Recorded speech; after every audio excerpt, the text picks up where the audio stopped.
Kebanyakan manusia justru kita maunya kemuliaan tapi kita tidak mau bayar harganya. Kita mau kemuliaannya tapi kita tidak mau salibnya. Filipi 2 ayat 9 berkata, itulah sebabnya Allah sangat meninggikan dia dan mengaruniakan kepadanya nama di atas segala nama. Kemuliaan yang Yesus terima adalah karena ketaatan dan pengorbanannya untuk melakukan kehendak Bapaknya. Bukankah Yesus juga pernah mengatakan yang sama kepada kita?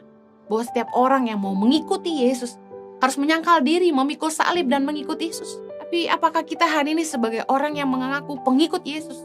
Kita bilang kita ikut Yesus, apakah kita sungguh-sungguh mau sangkal diri? Apakah kita mau pikul salib dengan sukarela? Bicara soal ketika kita harus bayar harga, kita bayar harga. Karena kalau kita sebut pengikut Yesus, dua hal yang kita harus lakukan, sangkal diri dan pikul salib. Apakah kita hari ini bisa menyangkal emosi, menyangkal daging, menyangkal keinginan duniawi kita, menyangkal nafsu kita, menyangkal keinginan kita akan harta, keserakahan, kesombongan, dan kita mau pikul salib, bayar harga untuk ikut Tuhan? Apa sekarang kita jadi orang Kristen, orang percaya yang hanya mau cari nyaman?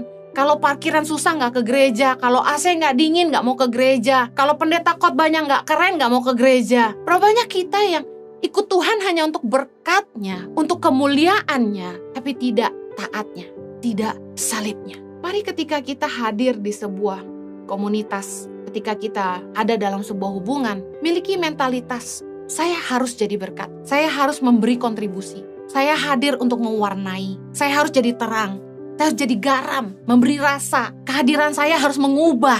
Bukannya datang karena punya agenda. Saya ingat ketika saya ke pedalaman, saya kaget ketika saya lihat tiba-tiba bantuan berdatangan sebelum pemilihan. Ketika caleg-caleg mulai membagi-bagikan bantuan, mereka datang karena mereka punya kepentingan supaya mereka memperoleh suara rakyat. Tapi pertanyaan saya, berapa banyak para wakil rakyat yang sungguh-sungguh mengedepankan kepentingan rakyat di atas kepentingan pribadinya? Di dalam hubungan, kebanyakan orang hanya mengedepankan kepentingan mereka lebih dari kepentingan orang lain. Tapi firman Tuhan mengajarkan kita justru dengan tidak mencari kepentingan sendiri atau puji-pujian yang sia-sia.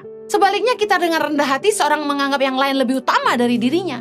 Yang artinya gini, kita harus rendah hati untuk lihat orang lain juga penting. Bahkan kalau orang tuh nggak rendah hati, dia nggak bisa lihat kepentingan orang lain. Justru orang yang tinggi hati merasa dia paling penting. Dia yang harus didengar, kehadiran dia yang paling penting. Kita nggak akan bisa melayani kepentingan Tuhan untuk orang lain lewat hidup kita kalau kita selalu cari kepentingan kita.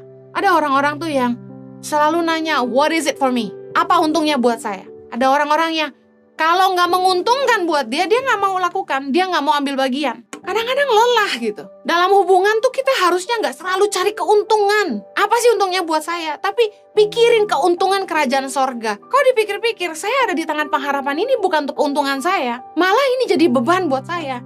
Tapi yang saya pikirin adalah keuntungan kerajaan sorga. Bahwa anak-anak di Indonesia bisa mengenal Tuhan, mengenal kebenaran. Berdoa supaya setiap benih yang kita tabur bisa melahirkan pemimpin-pemimpin buat Indonesia yang takut akan Tuhan, yang cinta rakyat, yang berintegritas, yang memperjuangkan hak rakyat. Saya percaya dalam hidup kita, menjadi kaya itu anugerah, berkat itu bonus. Tapi hiduplah untuk tujuan yang lebih besar dari sekedar menjadi kaya, jadi terkenal, jadi besar, jadi hebat. Hiduplah untuk tujuan Tuhan dalam hidup kita. Untuk itu kita mesti punya hati hamba. Hati hamba tuh gini, kita datang untuk melayani kepentingan Tuhan kita, bukan kepentingan kita. Dalam hubungan dengan sesama aja, melelahkan sekali ketika orang tuh deketin kita karena mereka punya agenda.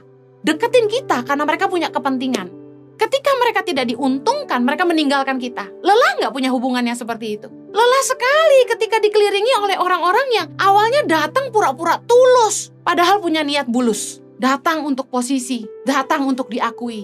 And they come for money.